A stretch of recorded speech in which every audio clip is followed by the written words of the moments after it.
Now that's the beginning of the space age. Mankind is now in a new era. And all that stuff that weekend was just this absolute sense of awe.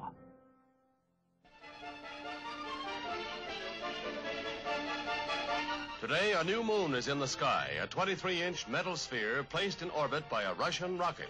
500 miles up, the artificial moon is boosted to a speed counterbalancing the pull of gravity and released. You are hearing the actual signals transmitted by the Earth-circling satellite, one of the great scientific feats of the age.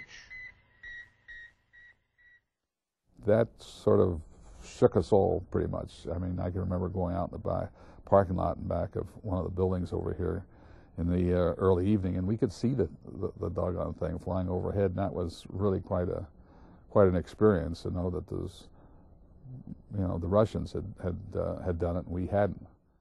Родился новый спутник.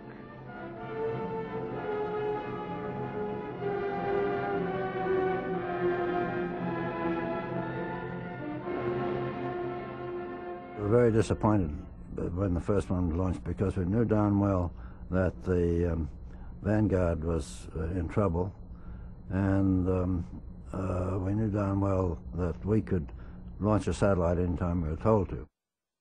And then the political reaction began.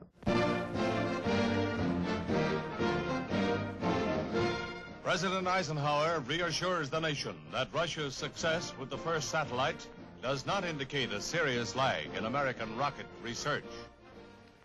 Vanguard, for the reasons indicated, has not had equal priority with that accorded our ballistic missile work.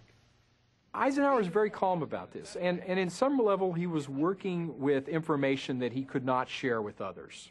In the latter part of October, and especially in the first part of November after Sputnik 2, everybody's afraid. They're running around with their hair on fire. Sputniks and Mudniks flying through the air. Sputniks and Mudniks flying everywhere. They're so ironic. Are they atomic? Those funny missiles have got me scared. Eisenhower's call for calm was swept away when the Soviets struck again, this time by launching Sputnik 2, an 1,100-pound satellite carrying the first living creature to reach orbit. The strangest looking objects I ever saw from space, with a dog inside that got to ride into the USA to see our hound dog or American groundhog. That Russian canine can't stand the pace. Sputniks and Mudniks flying through the air. Sputniks and Mudniks flying everywhere. They're so ironic. Are they atomic? Those funny missiles have got me scared. 2 days after the launch of Sputnik 2 in November 1957, the New York Times reported that scientists around the world were worried that the Soviets might be readying to explode a hydrogen bomb on the moon, a firework display to mark the 40th anniversary of the Bolshevik Revolution. As strange as the idea sounds, Pickering's JPL team was thinking along the same lines at the same time. After Sputnik, there was a sense that the United States needed to do something dramatic in response. And so a number of schemes were floated. One of those which probably seems the most bizarre in retrospect was Project Red Sox, which would have involved sending a missile to the moon with an atomic bomb, which could have been exploded there. It certainly would have been dramatic. It would have created a lot of attention. It probably would have also created an international firestorm of reaction, completely inconsistent with the idea that the Eisenhower administration had advanced of a peaceful approach to space exploration. Eisenhower's reaction to the Red Sox scheme was to declare, "We have no enemies on the moon."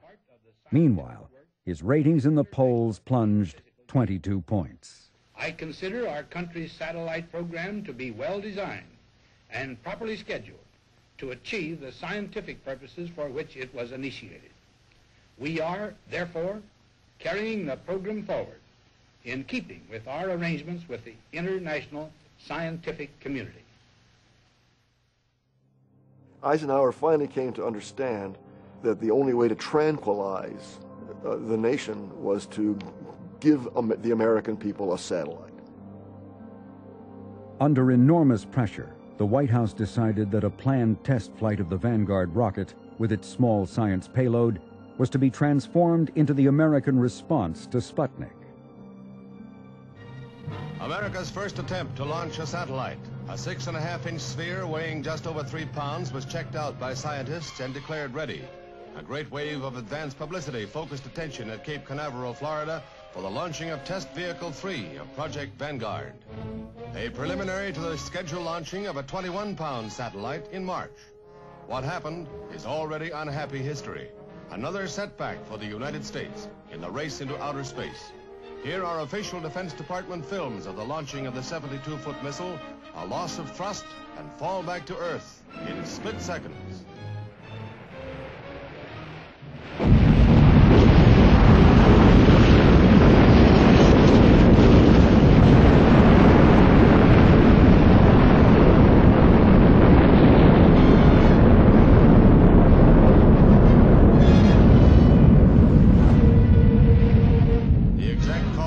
Classified.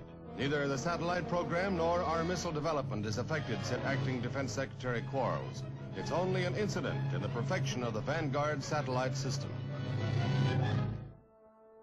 The whole world goes nuts. I mean, Flopnik and Excusenik, and there's just all these mocking headlines. And the next morning, in the New York Stock Exchange closes. There's such fear in the United States that we have just had this colossal explosion. We brought every reporter in, and there's this huge, huge failure. And it's just, and it's all on, it's the first big thing on television. It screams, oh my God, it's exploding. And the next day, the Russians go to the United Nations and offer us technological aid as a backward country. They actually offered to help us out as and they loved that. They loved tweaking us at that point.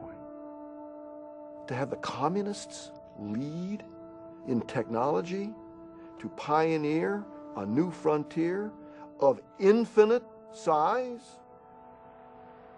in a sense, to capture the future, the symbolism was horrifying. What did this mean? That the future belongs to communism?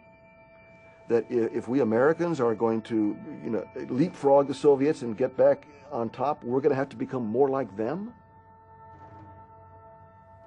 With Vanguard in shambles, Eisenhower relented.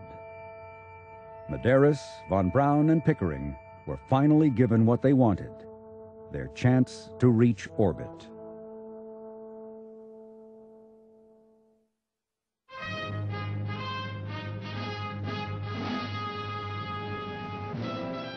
The importance placed on finally being given an official go-ahead to launch a satellite can be found in films made about Explorer. An official television report of the United States Army, produced for the armed forces and the American people. Among the moments memorialized in reenactment was word to proceed with a launch attempt. A sudden meeting has been called by General John B. Medeiros, Commanding General of the Army Ballistic Missile Agency. Good morning, gentlemen. Be seated, please. I have a very important announcement for you.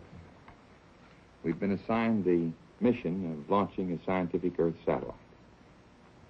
And we will use the Jupiter-C configuration as a carrier that we developed along with the Jet Propulsion Laboratory.